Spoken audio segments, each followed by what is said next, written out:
This is Dabu7.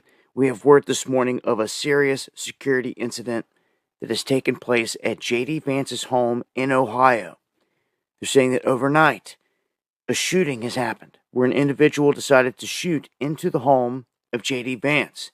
Now, they're saying luckily no family members or him was home at the time, but Secret Service heard this. Individual rolled up and started firing these shots into the home. That's exactly what this article says. Overnight shooting incident.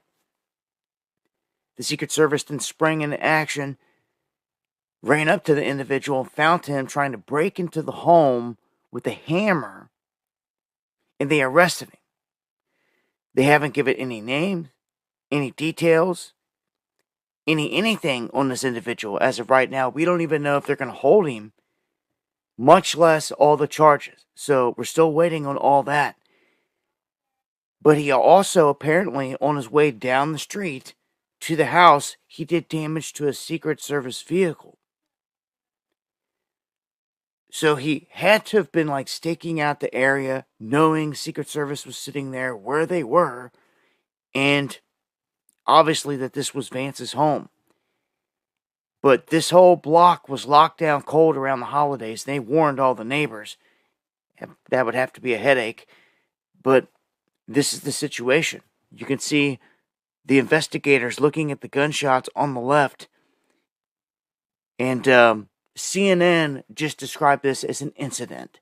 They didn't say anything about what I just told you about the suspect, what he did, or anything like that. They just kept it as an incident. But as I get more information, I'll share this with you guys. Join me for the live stream.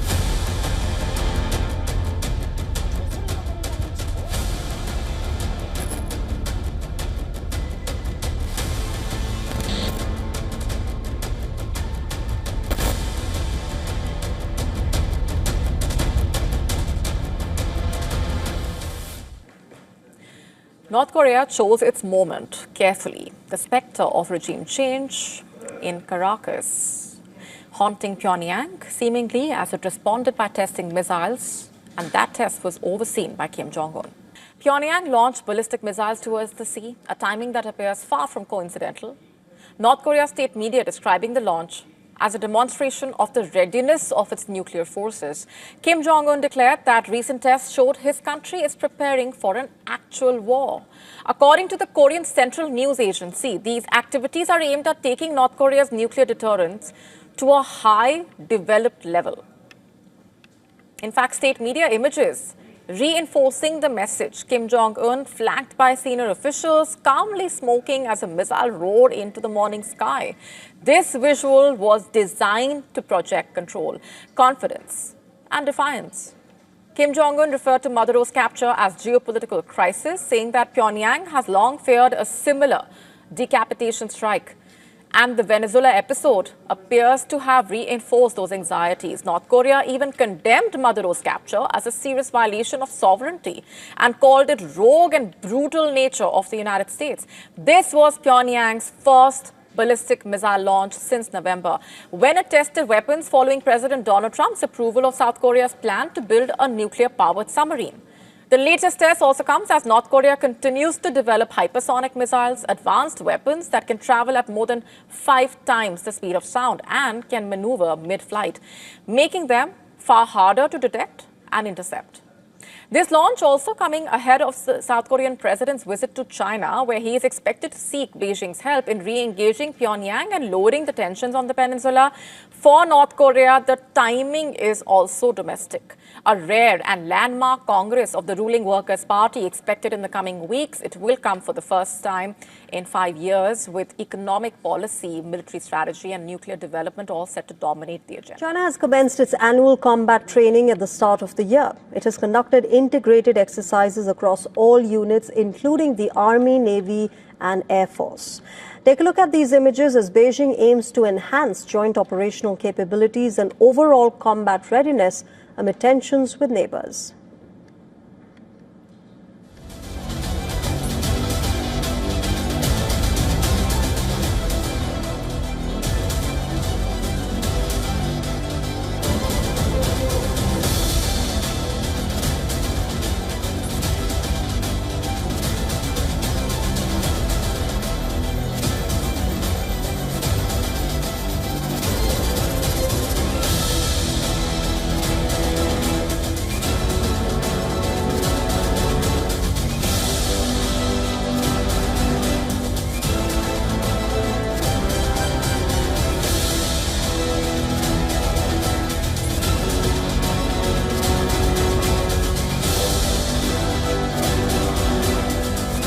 机动训练。 On snow-covered field training routes, vehicle traction drops significantly, making deviation and rollovers highly likely.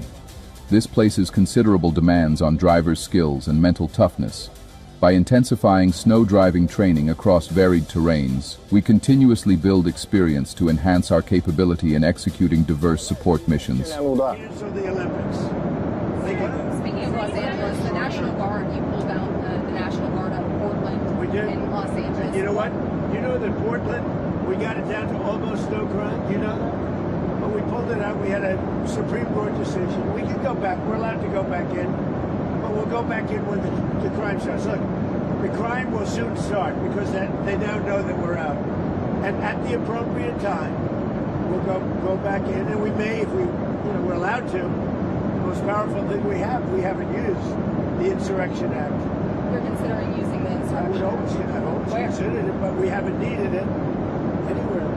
48% of the presidents of this country have used it. Bush used it, I think, 22 times or something. You know that. I mean, Bush the elder.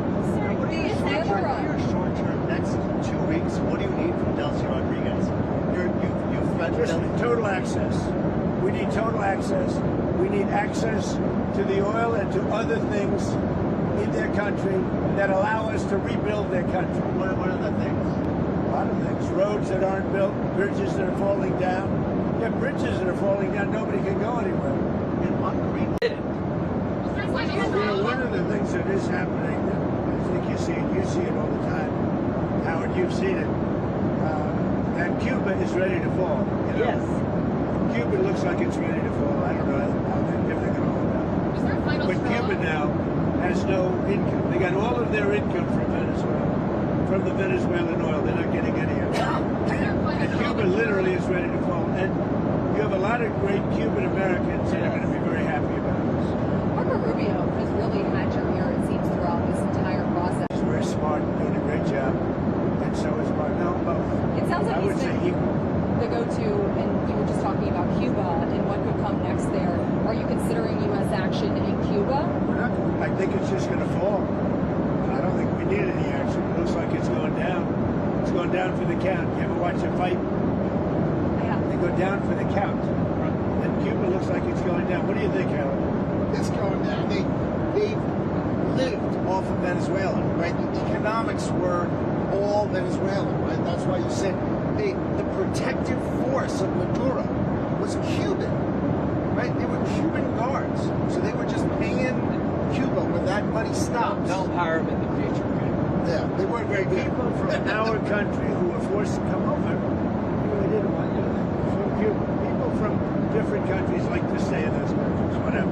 Whether it's good, bad, or indifferent. And people want to go back to Cuba, and they want to work in Cuba, but Cuba's going down for the count. Do you expect to take an action against Greenland? Well, I don't want to talk about Greenland. Let's talk about Venezuela, Russia, Ukraine, and we'll worry about Greenland in about 2 months. Let's talk about Greenland in 20 days. On Venezuela, we talked so much about energy. By the way, I will say this about Greenland. We need Greenland from a national security situation.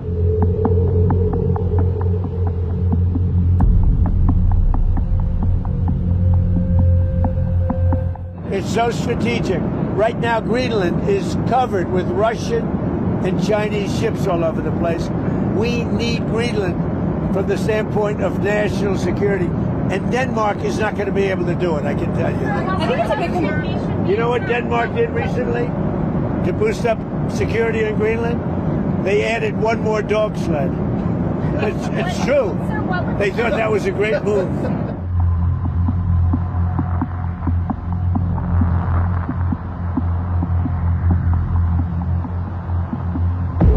I just say this. We need Greenland from the standpoint of national security. And the European Union needs us to have it. And they know that. I think there's some confusion.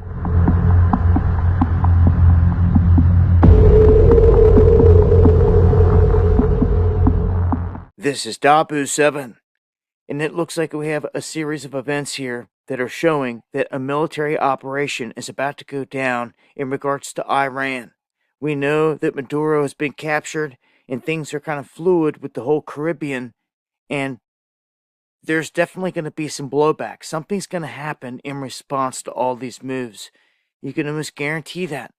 But one thing is for sure, Iran is calling for this right now. They're saying that they're expecting the U.S. and Israel to hit them here within the next 72 hours or so.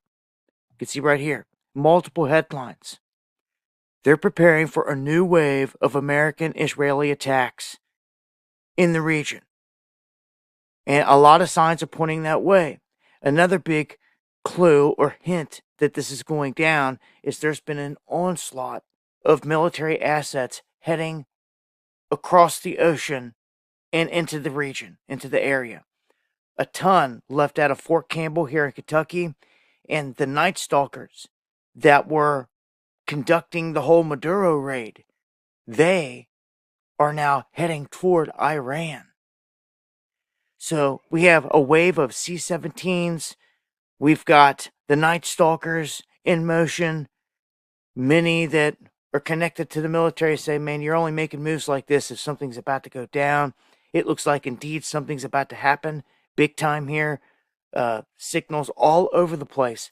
Plus, we have huge explosions that have already started inside of Iran. You can see on the right, that is the first explosion that happened today. All the talk around that was sabotage, and they're not sure what caused it. And here within the past 5 minutes, a secondary explosion, a massive explosion, has been reported inside of Iran. So we've got these explosions going off with massive protests on the ground that we know our government is backing and supporting, per se, color revolution, and to cause chaos to try to oust Khomeini and to basically overthrow the power structure in Iran. We've seen it coming for a long time. It looks like they're actually gearing up for another wave here, and this may be more drawn out and larger than the last series of events that we've seen that just struck a couple spots and then they were done. They were like, we took out their nuclear capability, which checked out to not be true.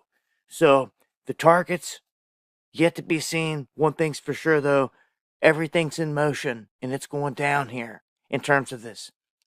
I'd expect big moves from here. We discussed all the developments in the region with Trump. I will focus my remarks first on Gaza. He was unequivocal. He reiterated this both in our internal conversations and in front of the public at the press conference there. He said, the necessary condition is a Hamas disarms. There is no other option. This is a necessary and fundamental condition for implementing his 20-point plan. He made no concessions on this and showed no flexibility on this issue. We also discussed Iran.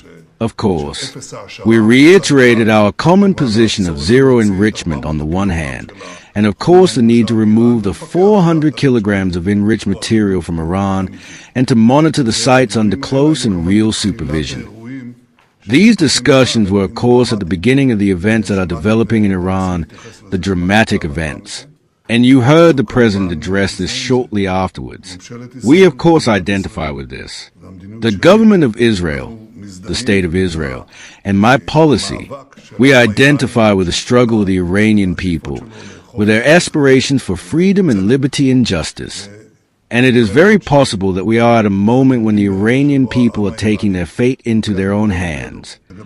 Regarding Venezuela, I want to express the support of the entire government for the determined decision and the determined action of the United States to restore freedom and justice to this region of the world as well. I must say that in Latin America in general, there is currently a transformation that we are seeing, and several countries are returning to the American axis and, not surprisingly, also to the relationship with the State of Israel. We congratulate this. We congratulate President Trump for his decision. We also salute the American military forces who carried out a perfect operation. We know how to appreciate such a thing.